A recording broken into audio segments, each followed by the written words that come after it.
nandito kami sa Mahogany Market ngayon sa Tagaytay para sampulan yung specialty talaga nila, no? Yung bulalo. Pagtapos nun, tulad dati, no? Pabalik kami ng Pino, tapos gagawa kami ng version namin ng bulalo.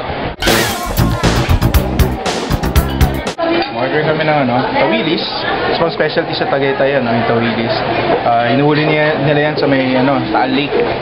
Bopis, and then ito, isasabi natin special Tagaytay bulalo.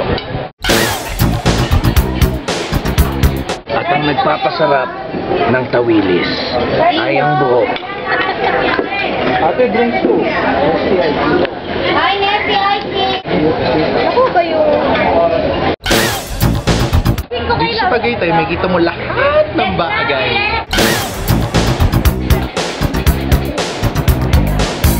Nandito kami sa likod ng Mahogany Market, no?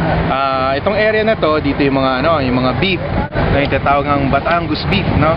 Tapos dito naman, ito yung mga yung mga iba-ibang plants, saka herbs. To the factory, to the limit, to the line. Dito sa Tagaytay, kaya okay yung plant life dito, no? Kasi maganda yung weather, malamig, mahangin, tapos yung lupa dito, very healthy. Pag magkamot pala sila parang aso din. Sir, ano yan? Samurai. Gawa yan, sir, saan? Batangas, Taal. Sa Taal? May mga ninja ba doon sa Taal? Wala, puro Panday.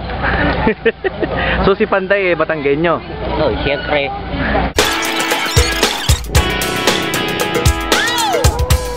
So finally, bago kami bumalik ng Pino, nandito kami sa sikat na dating tinatawag na Picnic Grove. It's now called People's Park.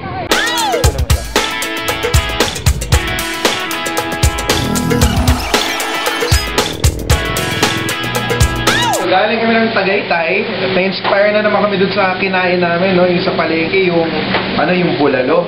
So una namin gagawin, bulalo. Pinakuluan na namin to kasi matagal pa lambutin to, no?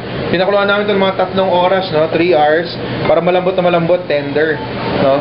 Pagka napalambot niya na, pipito naman natin, no? Para maganda yung kulay niya, parang steak. Sisir natin sa mainit na kawali. Okay? Sama natin yung shank para malasa. Kita mo yan yung shank, yung bone marrow. Malasa yan, no? So, sama na rin natin. So, buha tayo ng bistek gravy. Ano ba kasama sa bistek? Calamansi juice, saka toyo. So, yung gravy, lagyan mo ng toyo. And calamansi juice. Galing. Inspiring. Para man tumasan yun. Since sa Pino tayo, gawin natin ang Pino version. Lagyan ko ng pinya. Okay, so pwede tayo plating. Garlic rice, bulalo steak, okay? Yung marrow, yung may iba kasi gusto kainin yung marrow talaga, no? Sama natin sa plating. Then, buhusan natin ng bistek gravy natin. Konting pineapple. Lagyan natin ng onion rings, oh. Green onion lang for garnish. And then, finally, tarogan lang para maganda. Bango yung bistek natin, saka maganda tignan sa plate. Oh, ito na yung bago nating dish ay serve sa Pino, starting next week, no? Yung ating bulalo bistek.